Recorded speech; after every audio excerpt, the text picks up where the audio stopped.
नमस्कार, मैं हूं खुशबू पांडे। स्वागत है आपका हमारे खास कार्यक्रम हरियाणा डायरी में। हरियाणा डायरी में हम बात करेंगे सत्ता के सिंहासन से लेकर जनता के सरोकार तक। साथ ही हम आपको बताएंगे प्रदेश सरकार की हर योजना के बारे में जिनका सीधा संबंध हरियाणा के जनता से है। जो योजनाएं प्रदेश के विकास को नई गति प्रदान करेंगी और हरियाणा की जनता का चहुमुखी विकास भी करेंगी, ताकि प्रदेश की जनता तरक्की की राह पर आगे बढ़े और हरियाणा प्रदेश निरंतर उन्नति की नई ऊंचाइयों को छूता हुआ प्रगतिशील रहे। तो अगले 30 मिनट तक बने रहिए हमारे साथ और देखते रहिए हरियाणा डायरी।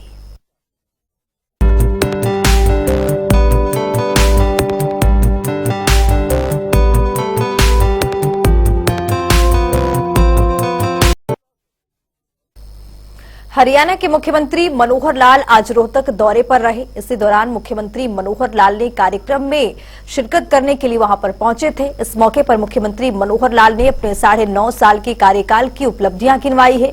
उन्होंने कहा है कि हमने हरियाणा के करीब 1000 गांवों में ई-लाइब्रेरी बनवाई है। साथ ही गरीब परिवार की फैमिली आईडी बनाकर उनकी पहचान दिलाने का भी काम किया है। इस पूरी रिपोर्ट के जरिए देखिए।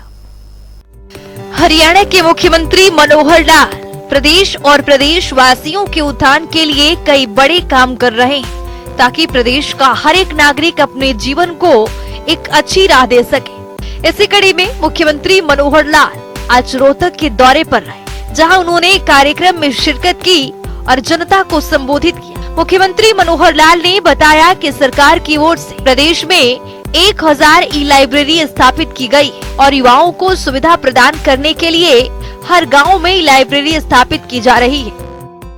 था वो मैं पिछले हफ्ते गया था, जाके कहा बच्चों की पढ़ाई के लिए, क्योंकि बच्चों को नौकरी में जाना तो पढ़ना पड़ेगा।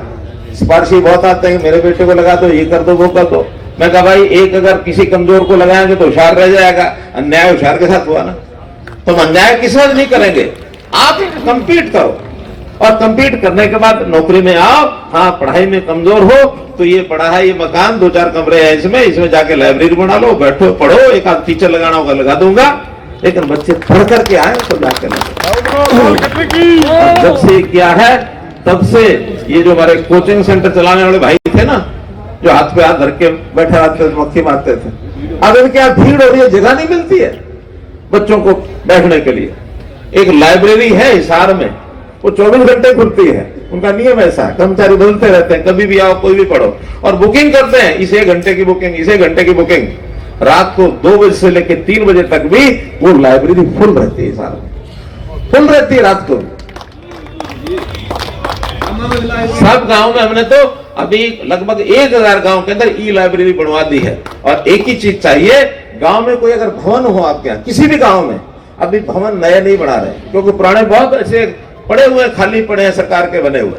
कोई भवन के बारे में लिख के दे दो, ये भवन खाली पड़ा है, उसकी मरम्मत कराना, बाद में उसमें इंफ्रास्ट्रक्चर, उसमें मेज कुर्सी, उसमें कंप्यूटर लगाना, उसे सब करना। ई लाइब्रेरी, किताबें भी और कंप्यूटर के लाइब्रेरी भी, दोनों लगाने का काम हमारा है। 10 लाख 15 लाख हर गांव में। आज मैं कहता हूं एक बार लिख के दे जाओ, आपके हर गांव में लाइब्रेरी बनेगी, हर गांव में बनेगी। कार्यक्रम में मुख्यमंत्री मनोहर लाल ने बताया कि बच्चों को पढ़ाई के साथ साथ संस्कार भी जरूरी है। इसीलिए सरकार प्रदेश के युवाओं की भविष्य उज्जवल बनाने के लिए लगातार कई बड़े प्रोजेक्ट पर काम कर रही है। इतना ही नहीं, मुख्यमंत्री मनोहर लाल ने कहा कि सरकार परिवार पहचान पत्र के जरिए गरीब परिवारों की पहचान की और प्रदेश की 2,80,000 करोड़ जनता मेरा परिवार है और प्रदेश वासियों की हर तकलीफ का समाधान सरकार की ओर से किया जाएगा। जब पढ़ जाएंगे, संस्कार ले लेंगे, अच्छे नागरिक बनेंगे। हमको प्रदेश में किसी का सड़कें, नाली, गली ये सब बनाने पड़ते हैं, बनाते हैं, सुविधा चाहिए, सब कुछ चाहिए, लेकिन इससे ज्यादा ये तो भौतिक विकास है। इस निर्माण के साथ साथ व्यक्ति निर्माण, आदमी का निर्माण वो तभी होगा जब पढ़ाई लिखाई अच्छी होगी, जब उसका ज्ञानवान होगा, बुद्धिमान होगा, देश और दुनिया को जानेगा, काम करने लायक, वो हुनर सीखेगा। हुनर सीखेगा तो अपने परिवार की भी सेवा करेगा, प्रदेश की भी जनता की सेवा करेगा। हम इस काम में लगे हैं और आज बहुत अच्छी स्थिति हमारी है हरियाणा के अंदर। इन सब बातों को लेकर के आज देश और दुनिया में नाम है। बहुत व्यवस्थाएं, गरीब का अधिकार पहले हमने रखा हुआ है।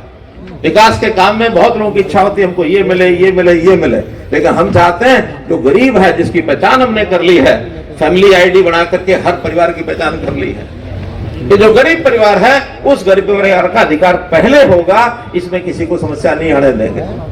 ये फैमिली आईडी, इसका विरोध करते हैं कई पॉलिटिकल पार्टी के लोग। पोर्टल गड़बड़ करे मैं जिम्मेवार हूं, लेकिन इस फैमिली आईडी का जिनको लाभ है उनको घर बैठे सारी चीज मिलती है।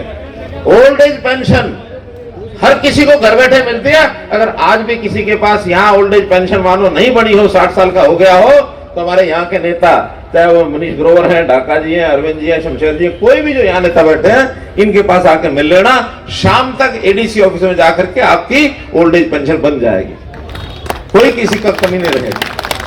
तो मित्रों, भाई बहनों, तकलीफ कोई हमारे पास लेके आओ, आपकी समस्या समाधान मनोहर लाल। कार्यक्रम में लोकसभा सांसद डॉक्टर अरविंद शर्मा, राज्यसभा सांसद जनरल डीपी वत्स, जिला परिषद की चेयरपर्सन मंजू हुडा सहित कई गणमान्य व्यक्ति उपस्थित रहे। ब्यूरो रिपोर्ट, जनता टीवी। हरियाणा की मनोहर सरकार के कुशल मार्गदर्शन प्रदेश के लिए हितकारी साबित हो रहा है। यही वजह है कि हरियाणा एक विकसित राज्य के रूप में उभरकर सामने आ रहा है। इसी कड़ी में मुख्यमंत्री मनोहर लाल ने भिवानी जिले को एक बड़ी सौगात देते हुए ओडीआर सड़कों के सुधारीकरण और चौड़ीकरण के लिए मंजूरी प्रदान की है। तो आइए ग्राफिक्स पर नजर डालते हैं। मुख्यमंत्री मनोहर लाल ने ओडीआर सड़कों के सुधार कार्य को मंजूरी दी। 13 ओडीआर सड़कों के सुधार कार्य पर 9.39 करोड़ रुपए से ज्यादा की लागत आएगी। 25.36 लाख की लागत गांव कोंट मानहेरू नांगल तक सड़क का होगा सुधारीकरण। 48.49 लाख रुपए की लागत गांव नवा से लोहानी तक होगा सड़क का सुधारीकरण। 1.13 करोड़ रुपए की लागत लंबी संजय मेमोरियल इंस्टीट्यूट तक सड़क का होगा सुधारीकरण। 12.14 लाख रुपए की अनुमानित लागत से कृष्णा कॉलोनी तक सड़क का होगा सुधारीकरण। 43.36 लाख की लागत से सिटी रेलवे स्टेशन रोड तक का चौड़ीकरण और सुधारीकरण शामिल है। 64.95 लाख की लागत से मध्य माधवी सड़क का होगा चौड़ीकरण और सुधारीकरण। 2.4 करोड़ रुपए की लागत से गांव निमरी वाली से रूपगढ़ तक सड़क का होगा चौड़ीकरण। 70.25 लाख रुपए की लागत से गांव रूपगढ़ नंदगांव नरसिंहवास सड़क का होगा सुदृढ़ीकरण। 80.90 लाख रुपए की लागत से गांव थिराड़ा कला राजगढ़ तक के सड़क का होगा चौड़ीकरण। 1.37 करोड़ की लागत से गांव धारेरू से बडारा तक सड़क का होगा सुधारीकरण। 95.35 लाख रुपए की लागत से गांव मानहेरू से हिंडोल तक सड़कों का होगा विशेष मरम्मत। 2 अन्य सड़कों के मरम्मत कार्यों को भी मनोहर मंजूरी मिली। हरियाणा देश में एक विकसित राज्यों के तौर पर उभरकर सामने आ रहा है, जहां हरियाणा की मनोहर सरकार प्रदेश के उत्थान के लिए कई योजनाएं चला रही है।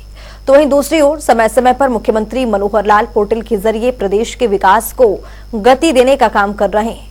इतना ही नहीं, मुख्यमंत्री की ओर से लागू की गई परिवार पहचान पत्र योजना आज लोगों के लिए वरदान साबित हो रहा है। परिवार पहचान पत्र के जरिए गरीब जरूरतमंदों की पहचान हो रही है और जरूरतमंद सभी योजनाओं का लाभ भी उठा रहे हैं। इस पूरे रिपोर्ट के जरिए देखिए। हरियाणा को एक विकसित राज्य के रूप में स्थापित करने की दिशा में मुख्यमंत्री मनोहर लाल निरंतर कदम बढ़ा रहे हैं। पिछले 8 सालों से हरियाणा सरकार पारदर्शिता के साथ प्रदेश और प्रदेशवासियों के हित में काम कर रही है। मुख्यमंत्री मनोहर लाल गरीब और जरूरतमंदों के हित में कई योजनाएं लागू कर चुके हैं, जिसमें से एक है परिवार पहचान पत्र योजना। इस योजना के जरिए नागरिकों को सरकारी सेवाओं का लाभ मिल रहा है। इसी कड़ी में मुख्यमंत्री मनोहर लाल ने कहा कि हरियाणा देश का एक ऐसा राज्य है जहां विकास को व्यक्ति के साथ जोड़ा गया है और व्यक्ति के साथ परिवार की पहचान कर इसे और पुख्ता बनाया गया है। इसमें परिवार पहचान पत्र सबसे सशक्त माध्यम साबित हुआ है। इससे न केवल अंत्योदय परिवारों को चिन्हित कर उन्हें विकास योजनाओं से जोड़ा गया है, बल्कि उन्हें इन योजनाओं का लाभ भी समयबद्ध तरीके से उपलब्ध करवाना भी सुनिश्चित किया गया है, जिसको लेकर मुख्यमंत्री ने कहा कि प्रदेश सरकार का उद्देश्य है कि अंत्योदय का कल्याण सबसे पहले हो। इसी को ध्यान में रखकर सरकार ने सूचना प्रौद्योगिकी के माध्यम से ऐसे सॉफ्टवेयर विकसित किए हैं जिससे समग्र प्रदेश का डाटा एक जगह उपलब्ध हो पाए। परिवार पहचान पत्र कि पूरे हरियाणा की आबादी का परिवार के हिसाब से उनके हर सदस्य का एक डाटा कैसे हम रख सके ताकि हर किसी का कल्याण करने के लिए सरकारी योजनाएं बनाई जा सके, चाहे वो छोटे बच्चे 0 से 5 साल के हैं, चाहे 5 से 18 स्कूल गोइंग चिल्ड्रन हैं, चाहे 18 से 25 हायर एजुकेशन का लेवल है, चाहे 25 से 60 उनको एम्प्लॉयमेंट के नाते से उनकी अपनी आजीविका परिवार चलाने के नाते से है, और चाहे 60 साल के बाद आयु के लोग हैं जिनको अपनी एक सोशल सिक्योरिटी चाहिए, वो भी हमने अलग से उसके ऊपर ध्यान दिया है। और ये पांचों वर्ग जैसे मैंने बताया आयु के हिसाब से बांट करके हमने अलग अलग विभागों के जिम्मे काम लगा रखे हैं कि भाई आप इस एक आयु वर्ग की पूरी देखरेख करेंगे। आज के आवश्यकता के हिसाब से आज के तरीकों से इसको 5 हिस्सों में बांट दिया है और उसी में हर विभाग का काम WCD 0 से 5 साल, 5 से 18 स्कूल एजुकेशन, 8 से 18 से 25 हायर एजुकेशन, 25 से 60 एम्प्लॉयमेंट के बाद 60 के ऊपर सोशल जस्टिस डिपार्टमेंट। तो एक प्रकार के सारे काम उनके माध्यम से किए जाएंगे। कोई भी व्यक्ति समाज का ऐसा न बचे जिसको कोई तकलीफ है और उसकी हमारी योजना नहीं बनी उस तकलीफ को दूर करने के लिए। तो यथासंभव हर नागरिक की चिंता करना, ये हम इस परिवार पहचान पत्र का जो एक हिसाब किताब है इसके माध्यम से करेंगे। काफी शुरू हो गया है, काफी आगे बढ़ेंगे। मुख्यमंत्री मनोहर लाल ने कहा कि परिवार पहचान पत्र आज प्रदेश में ही नहीं बल्कि देश और दुनिया के लिए मिसाल बन रहा है। जहां अनेक राज्यों ने PPP को अपनाने की पहल की है तो वहीं सरकारी योजनाओं को लागू करने के लिए प्रशासन को सुविधा भी मिली है। अब बुढ़ापा पेंशन के लिए न सरपंच, न नंबरदार और न ही BDO कार्यालय जाने की जरूरत है। व्यक्ति की आय जैसे ही 60 वर्ष हो जाती है उसका नाम बुढ़ापा पेंशन सूची में दर्ज हो जाता है और उसे आने वाले महीने से पेंशन मिलने आरंभ हो जाती है जो सीधे लाभार्थियों के खाते में जाती है और हर महीने 2750 रुपए मिलने आरंभ हो जाते हैं। इस योजना से जहां विभिन्न सरकारी योजनाओं की अपात्र लाभार्थियों की लीकेज खत्म हुई है, वहीं पात्र व्यक्तियों को योजनाओं का लाभ स्वतः मिलना आरंभ हो गया है। यही नहीं, जाति प्रमाण पत्र, PDS सेवाएं जैसे दर्जनों सेवाएं हैं जो अब लाभार्थियों तक ऑटोमेटिक तरीके से पहुंच रही हैं। इससे जहां कार्यप्रणाली में पारदर्शिता आई है वहीं योजनाओं का लाभ भी सुनिश्चित हुआ है। मुख्यमंत्री ने कहा कि डाटा को फुल प्रूफ बनाने की अनेक चेक और बैरियर लगाए गए हैं ताकि कोई भी व्यक्ति इस डाटा से छेड़छाड़ न कर पाए। समय समय पर इस डाटा का सुरक्षा ऑडिट भी किया जाता है। इसके अलावा डाटा अपडेशन इसके निरंतर प्रक्रिया है। मुख्यमंत्री ने कहा कि समय समय पर प्रशासन की ओर से कमेटियों द्वारा न केवल डाटा की जांच पड़ताल की जाती है बल्कि कोई त्रुटि पाए जाने पर उसे अपडेट भी किया जाता है। उन्होंने कहा कि प्रदेश के ऐसे 68 लाख परिवार हैं जिन्होंने अपने परिवार संबंधी सभी जानकारियों को उपलब्ध करवाया है, जिसकी बदौलत सरकार परिवार पहचान पत्र का डाटा तैयार कर पाई और इससे गरीब परिवारों की पहचान भी हुई जिन्हें सरकार ने योजनाओं का लाभ लेने के लिए पुख्ता प्रबंध भी किए हैं।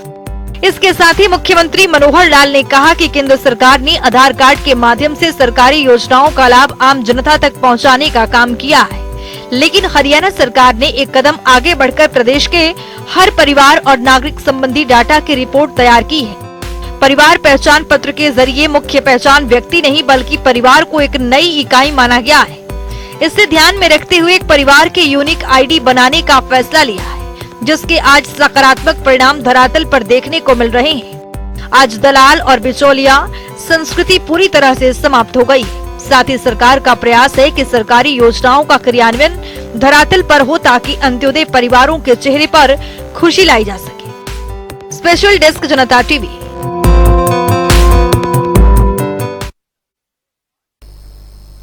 वहीं हरियाणा में विकसित भारत संकल्प यात्रा के तहत मनोहर सरकार नागरिकों को घर बैठे सरकारी सेवाओं और योजनाओं का लाभ दे रही है। तो आइए ग्राफिक्स पर नजर डालेंगे।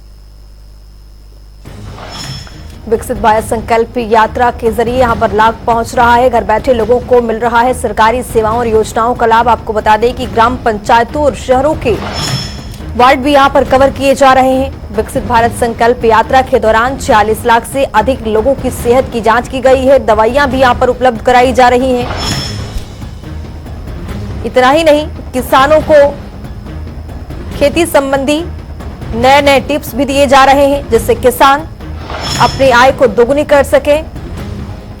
कृषि विशेषज्ञों द्वारा यहां पर वर्कशॉप लगाई जा रही है। तो विकसित भारत संकल्प यात्रा किसानों, गरीब, मजदूर, ये सबके लिए वरदान साबित हो रहा है। आपको बता दें कि 6,718 ग्राम पंचायतों और शहरों के वार्ड भी यहां पर कवर किए जा रहे हैं।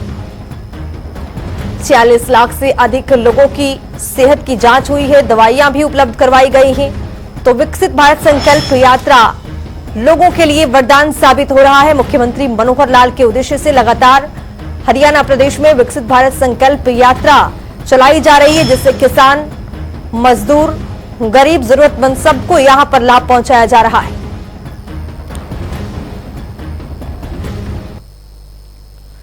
वहीं आज आर्य समाज के संस्थापक महर्षि स्वामी दयानंद सरस्वती जी की 200वीं जयंती, जिसको लेकर हरियाणा के मुखिया मनोहर लाल ने ट्वीट कर उन्हें नमन किया है। आइए देखते हैं मुख्यमंत्री ने क्या कुछ लिखा है। मुख्यमंत्री ने लिखा है, आर्य समाज के संस्थापक, महान विचारक और समाज सुधारक महर्षि स्वामी दयानंद सरस्वती जी की 200वीं जयंती पर उन्हें कोटि कोटि नमन। मुख्यमंत्री मनोहर लाल ने आगे लिखा है, क्रीडवंतो विश्वमार्यम, अर्थात हम पूरे विश्व को श्रेष्ठ बनाएं, हम पूरे विश्व में श्रेष्ठ विचारों का, मानवीय आदर्शों का संचार करें। अपने इसी ध्येय वाक्य के साथ उन्होंने समाज सुधार के लिए स्वयं को आजीवन समर्पित रखा है, जो हम सभी के लिए प्रेरणादायी है।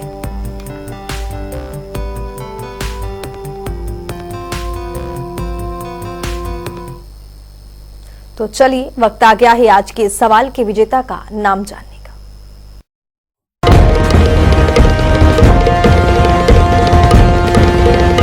तो बात अब आज के विजेता की। जैसा कि आप जानते हैं, हर रोज एक नया सवाल पूछते हैं, सही जवाब देने वाले के नाम और तस्वीर अपने टेलीविजन स्क्रीन पर दिखाते हैं, साथ ही उसको उपहार भी देते हैं।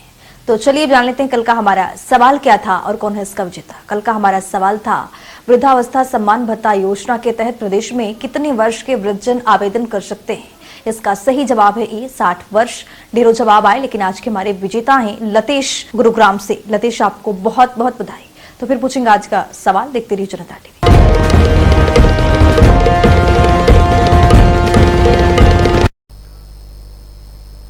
तो वक्त हो गया है आज की मुलाकात का। आज की मुलाकात में हम हर दिन नए शख्सियत से आपको रूबरू कराते हैं, उनकी कार्यप्रणाली पर बारीकी से नजर डालते हैं और जानते हो तमाम योजनाएं जो बनी हरियाणा की जनता के लिए। तो वैसे ही एक शख्सियत से जनता टीवी ने खास बातचीत की है। इनका नाम है नरेश मेहता, जो कि भिवानी से जिला शिक्षा अधिकारी के पद पर काबिज हैं। सुनिए।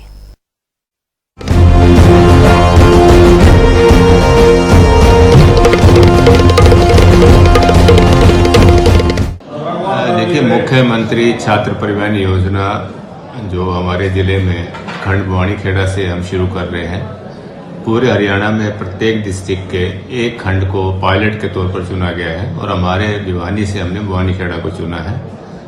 और भिवानीखेड़ा के 23 विद्यालयों से 896 बच्चे इस योजना का लाभ लेंगे। यह योजना पहली से 12वीं तक के बच्चों के लिए है। वो बच्चे जिनको अपने घर से स्कूल आने में कठिनाई होती है, कहीं बसों की दिक्कत आती है या किसी आवागमन में समस्या होती है, तो अब ये विभाग ने निर्णय लिया है कि सभी बच्चों को एक परिवहन योजना का लाभ दिया जाए। चाहे बच्चे दूर दराज के ढाणी में हैं या और कहीं रहते हैं जिसमें थोड़ी सी जो उनको बाधा है, कि बच्चों को जिस भी व्हीकल को एसएमसी हायर करेगी वो उस बच्चे का ये घर से लेगी और उसको घर तक ही छोड़ेगी, सुरक्षा के मानक पूरा करेगी, वो एक रजिस्टर्ड गाड़ी होएगी। और इसके लिए विभाग ने एसएमसी को ही एम्पावर किया है कि एसएमसी अपने कंडीशन के हिसाब से, अपनी परिस्थिति के हिसाब से जो है इन संसाधनों का जो है हायर करे और जल्द से जल्द जो है बच्चों को इस सुविधा का लाभ मिले। विभाग की तरफ से 25 लाख रुपए का बजट हमें प्राप्त हो चुका है और आज ही हम जो है प्रत्येक विद्यालय से मांग के अनुसार उनको डाल रहे हैं। और उम्मीद है कि सोमवार से इसको जो है हम फ्लैग ऑफ कर देंगे। हाँ, तो इन सब जो है कठिनाइयों को मद्देनजर करते हुए ही तो ये फैसला लिया गया है कि बच्चे एक तो समय पर पहुंचे, दूसरी बात ये बच्चे को घर से लेकर सीधा विद्यालय में वाहन आएगा और जैसे छुट्टी होगी वाहन स्कूल से लेकर उसको घर तक ही पहुंचाएगा। तो जो समय बसों की जो है इंतजार करने में या बसों के पीछे लटकने में या कई बार बसों की भीड़ ज्यादा होती है तो वो बच्चों को सीट भी नहीं मिलती, तो उन सब खतरों को देखते हुए जो है ये फैसला लिया गया है कि प्रत्येक बच्चा पहली से लेकर 12वीं तक का कि जो भी है उसको हम घर से ये सुविधा देंगे। और हमें उम्मीद है कि इस सत्र में तो हमारे 2 ही माह बचे हैं, फरवरी और मार्च का, लेकिन नए सत्र में ये और भी बेहतर तरीके से हो पाएगी।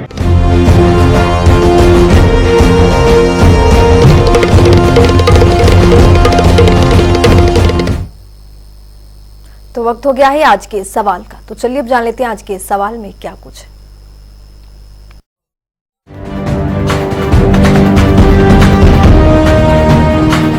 हर रोज की तरह हाजिर हूं आज का सवाल लेकर। जैसा कि आप जानते हैं हर रोज एक नया सवाल पूछते हो, सही जवाब देने वाले के नाम और तस्वीर अपने टेलीविजन स्क्रीन पर दिखाते हैं, साथ ही उसको उपहार भी देते हैं। तो चलिए नजर डालते हैं आज के सवाल पर। हरियाणा में विश्वकर्मा योजना कब लागू की गई थी? ए 18 अगस्त 2023, बी 11 अगस्त 2023, सी 23 अगस्त 2023, डी 15 अगस्त 2023। तो दीजिए सही जवाब और बनिए विजेता।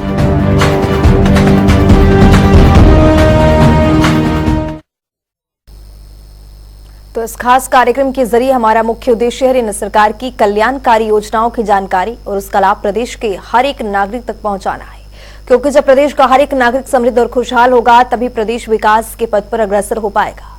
हमारे खास कार्यक्रम हरियाणा डायरी में आज के लिए इतना ही। नमस्कार।